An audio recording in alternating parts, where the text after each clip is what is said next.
Israeli পণ্য boycott boycott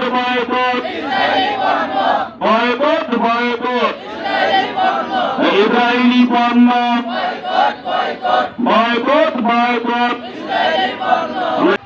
ওরা কিন্তু ওদের টাকা খরচ করে আমাদের মুসলিম ভাইদের বুকে তারা আঘাত করতেছে না, ওরা আমাদের টাকা দিয়ে আমাদের উপর মানে আঘাত করতেছে। তাই আমি বলতে চাই, আজকে থেকে আমরা শপথ করতেছি পার্বতীপুরের মুসলমান, আমরা আর কোনোদিন কোনো ইহুদি নাসারাদের পণ্য ক্রয় করবো না। আমরা আমাদের দেশকে, দেশের পণ্য ক্রয় করবো। আমরা আমাদের দেশকে ভালোবাসি, আমরা আমাদের দেশীয় পণ্য ক্রয় করি এবং আমাদের দেশকে সাহায্য করি। ও সকল ইহুদি নাসারা ও মালায়নদের উদ্দেশ্যে আমি একটা কথা বলতে চাই, ছোট মানুষ আমি, তোমরা মুসলমানদের সাথে লাগতে আসিও না। কারণ মুসলমানদের ইতিহাস বদরের যুদ্ধের ইতিহাস। মুসলমানদের সাথে লাগার জন্য ফেরাউন ছিল, ফেরাউন টিকতে পারে নাই। ফিলিস্তিনি মুসলমানদের উপর শুধু অন্যায় অবিচার চলতেছে, এই তো আমাদের পার্শ্ববর্তী দেশে ভারতের মধ্যে আজকে তাকিয়ে দেখেন, সংখ্যাগরিষ্ঠ হিন্দুরা আজকে মুসলমানদের উপর কিভাবে নির্যাতন চালাইতেছে। কিন্তু ভারতের মধ্যে মুসলমান কি কম আছে? ওই মুসলমান গুলোদের, ভারতের মুসলমানরা যদি আজকে একতা হয়, একই সাথে একসাথে হাত ধরে জোর করে যদি আজকে মুসলমানরা এক হয়, সংখ্যাগরিষ্ঠ হিন্দুরা কোনদিন মুসলমানদের গায়ে হাত তুলতে পারবে না, তাদেরকে নির্যাতন করতে পারবে না, মুসলমান মা বোনদের ইজ্জত নিয়ে খেলা করতে পারবে।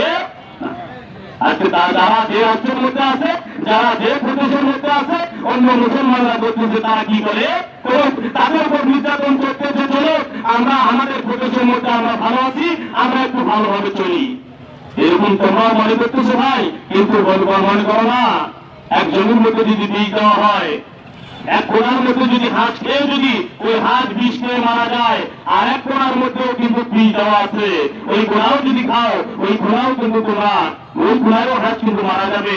আজকে আমাদের পার্শ্ববর্তী দেশের মধ্যে মুসলমানদের উপর যেভাবে নির্যাতন নিষ্পেষিত চলা হচ্ছে, আমাদের দেশে আসতে কিন্তু সময় লাগবে না, এখন সময় আছে।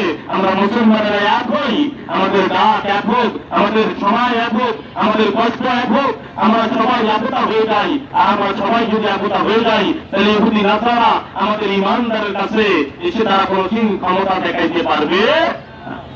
ইহুদি নাসারা আজকে আমাদের কেন ভয় করে, আমাদেরকে কেন ভয় পায়? আমরা সকলে জানি, আমাদের ছোট্ট বাংলাদেশ, এই ছোট্ট বাংলাদেশকে আজকে কত বড় বড় দেশগুলো ভয় পেয়ে আছে।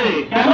একটাই কারণ, যে জানে বাংলাদেশের মুসলমানেরা মারতে না পারলে ওরা মরতে ভয় করে না, ওরা মারতে না পারলে ওরা মরতে ভয় করে না।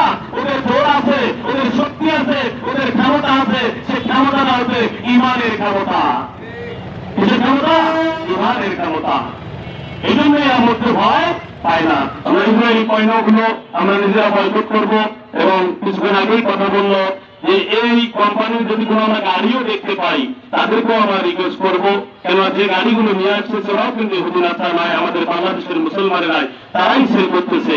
আজকে সব জায়গা থেকে, সব থানা থেকে, সব জেলা থেকে মুসলমানেরা একাত্রিত হয়ে এইভাবে যদি আমরা এই কথাটা আমাদের দেশের প্রধানমন্ত্রী, আমাদের দেশের রাষ্ট্রের মধ্যে যে আছে বর্তমান ডক্টর ইউনূস, আমরা তাদের কাছে এই কথাটা পৌঁছে দিতে চাই, তিনি যেন কমপক্ষে আমাদের বাংলাদেশ থেকে ইসরায়েলি পণ্যের যে